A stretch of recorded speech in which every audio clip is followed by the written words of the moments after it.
Okay.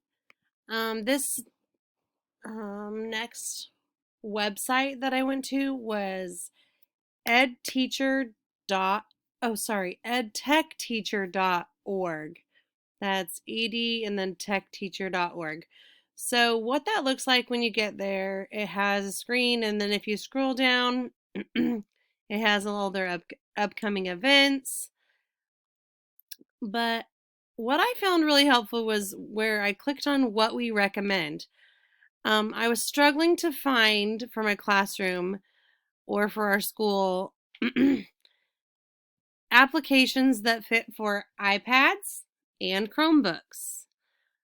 Um, our school is K through 6, and kindergarten, first grade, and second grade they have one-to-one technology. They have iPad carts in their rooms.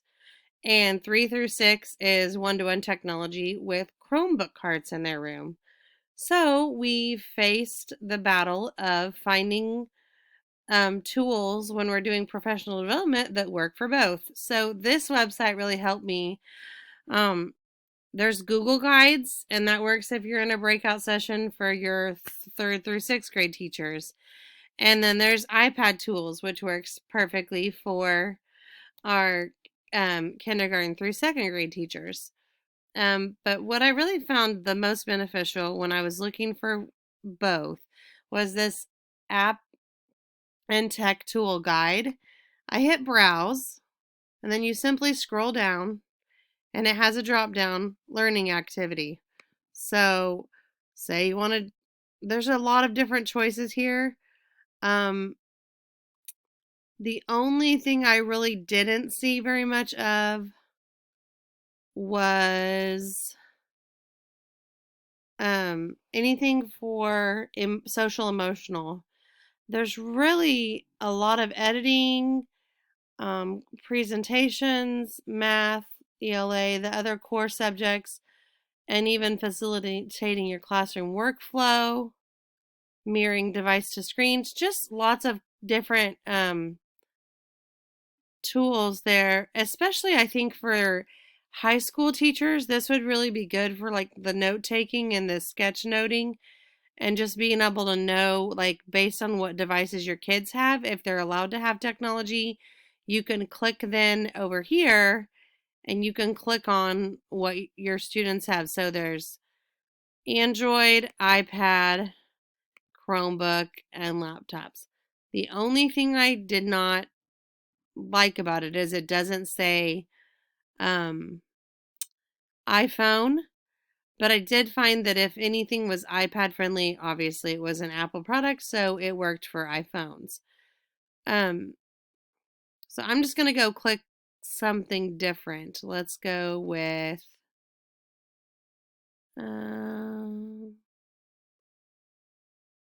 sorry,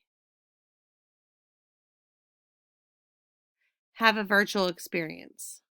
So I do prefer to do that with some of the interactive things in my classroom. And you can see it'll tell you right here the device that it's compatible with. Um, and then you can hit learn more. Well, maybe.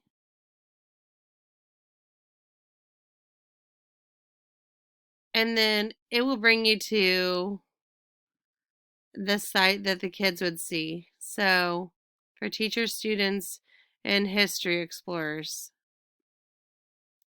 So it does take you to another website, but I do really like the fact that you can find an app that will work for whatever technology you have in your room. So you can clear the filters and start over again. If you're just K4, you can do that. I can do one more just so you can see. We'll just do learn a language.